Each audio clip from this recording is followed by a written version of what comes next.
A private equity fund has $80 million available for distribution. The LP contributed 50 million. The preferred return is 8%. Carried interest is 20%. So, does the GP receive $16 million? No. And if 16 million was your first answer, you've just fallen into the most common waterfall trap. By the end of this video, you'll run the complete waterfall, understand the journal entries, see which books and schedules move, and learn how a junior answer differs from a senior answer. Don't name the tiers, run the numbers. Here are our assumptions. This is a whole of fund or European style waterfall. The LP has paid in $50 million. The fund now has $80 million of distributable proceeds. The preferred return is 8% for 1 year. The GP has a full catch-up. After that, remaining profits are split 80% to the LP and 20% to the GP. We are ignoring taxes, escrow and expenses for the moment. And one warning before we calculate anything. The LPA controls. The wording around contribution dates, compounding, catch-up and eligible profits can completely change the answer. Now let's run the sequence. Tier 1, return of capital. The LP contributed 50 million. So the first 50 million goes back to the LP. 80 million minus 50 million leaves 30 million. Here's where many candidates go wrong. They see 50 million of cash going out and call it profit. It isn't. That first 50 million is simply returning contributed capital. Tier 2, preferred return. 8% of 50 million for 1 year is 4 million. So the next 4 million goes to the LP. 30 million minus 4 million leaves 26 million. The preferred return is a hurdle, not a promise. If the fund had insufficient proceeds, the LP would not magically receive 8% from somewhere else. And don't automatically book it as a fixed day one liability. The accounting depends on the structure, the LPA, and the fund's policy. Now tier 3, the GP catch-up. This is where most videos become vague. So let's make it simple. The LP has just received 4 million of profit through the preferred return. The GP's carried interest share is 20%. To bring the GP to 20% of the first 5 million of total profit allocation, the GP receives 1 million. 1 million divided by 5 million equals 20%. That's the catch-up. It is not an extra bonus. It brings the GP towards the agreed carry share. 26 million minus 1 million leaves 25 million. Also, catch-up rate and residual split are not automatically the same. A fund may have a full catch-up, partial catch-up, or no catch-up at all. Again, check the LPA. Tier 4, residual split. 25 million remains. 80% goes to the LP, that is 20 million. 20% goes to the GP, that is 5 million. Now reconcile the result. The LP receives 50 million of return capital, 4 million of preferred return, and 20 million from the residual split. Total to the LP, 74 million. The GP receives 1 million through catch-up and 5 million through the residual split. Total to the GP, 6 million. 74 plus 6 equals 80 million. Now test the economics. The GP received 6 million. 6 divided by 30 equals 20%. That is your proof. Every dollar in the waterfall has a source and a destination. Trace it, then speak. But what if proceeds are lower? At 45 million, the LP doesn't even recover all capital. At 54 million, the LP receives capital plus the full 4 million hurdle and the GP receives nothing. At 55 million, the catch-up begins. At 80 million, all 4 tiers operate. Same waterfall, different proceeds, different answer. That is why memorizing tier names is never enough. And before we move to the books, one more nuance. Deal by deal waterfalls are often called American style. Whole of fund waterfalls are often called European style. But those are labels, not strict geographical rules. Either structure can appear in different jurisdictions. The LPA decides. Now the real question. The waterfall calculation is complete. But are the books complete? Not yet. Here's what separates a calculation answer from a fund accounting answer. The exit records performance. The waterfall allocates economics.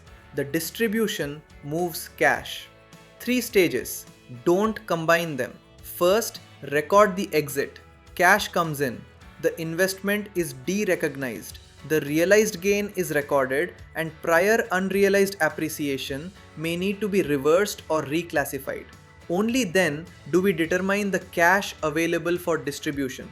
The waterfall may sit in a workbook, partner accounting system, or carry model.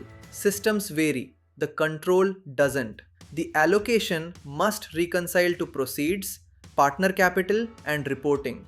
What gets updated? The general ledger, the waterfall model, the LP and GP capital accounts, the carry schedule, the distribution register, the LP statement. Now the entries. There is no universal entry for every fund. The accounts depend on the structure, framework, LPA, and policy. Where carry is treated as a reallocation of partner profits, the economic entry may be debit LP capital or LP profit allocation 6 million, credit GP carry capital or GP allocation 6 million. Total fund NAV has not fallen merely because profit moved between partner allocations. But LP capital has decreased and GP entitlement has increased. Carry allocated does not automatically mean cash paid. If the distribution is declared before payment, debit partner distributions and credit distribution payable. When cash is paid, debit the payable and credit bank. If paid immediately, debit LP distributions for 74 million, debit GP distributions for 6 million and credit bank. Don't copy an entry without understanding the economics. Now look at the LP statement. The LP received 74 million in cash. Did the LP earn 74 million of profit? No. 50 million was returned capital. 24 million was the LP's share of profit. 6 million of the 30 million total profit went to the GP as carry. Distribution is a cash event. Profit is a performance event. They may happen together, but they are not the same thing. A qualifying cash distribution may increase DPI. A realized gain by itself does not. Now you are the junior fund accountant. Confirm distributable cash. Reconcile proceeds to bank. Validate paid in capital. Update the waterfall. Prepare the entries. Update partner capital. Tie the distribution register to the LP statement. Your interview test is execution. Can you follow the process and reconcile every number? Now you are the senior reviewer. Is the waterfall whole of fund or deal by deal? Is the preferred return simple or compounded? From which dates does it accrue? Is catch-up full, partial or absent?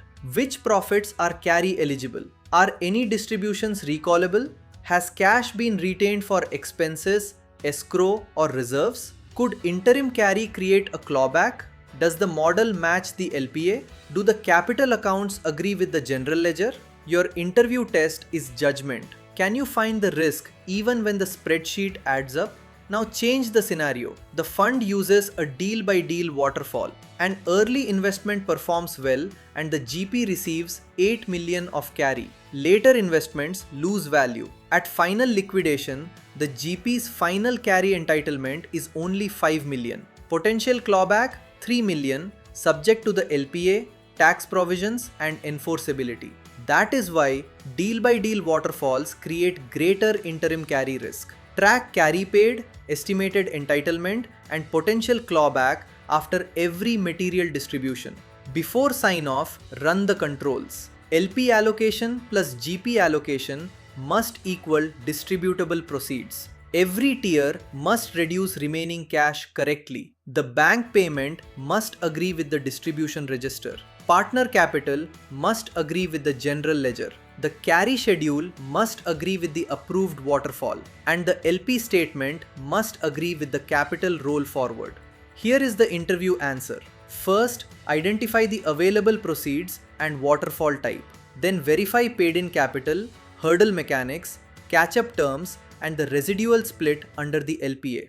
Run every tier in sequence. Reconcile LP and GP allocations to total proceeds. Then determine the capital account, carry, and cash distribution entries. Finally, check investor reporting and clawback exposure. The full video in 5 steps: source, sequence, LPA, books, reporting. And remember the 4 traps. The preferred return is a hurdle, not a promise. Catch up is not an extra bonus. Carry allocation is not cash payment. Distribution is not automatically profit. A completed waterfall does not mean the books are complete. Don't name the tiers. Run the numbers. Then follow those numbers into the books. Subscribe to the Fund Desk for private markets accounting through real numbers, journal entries, and interview scenarios.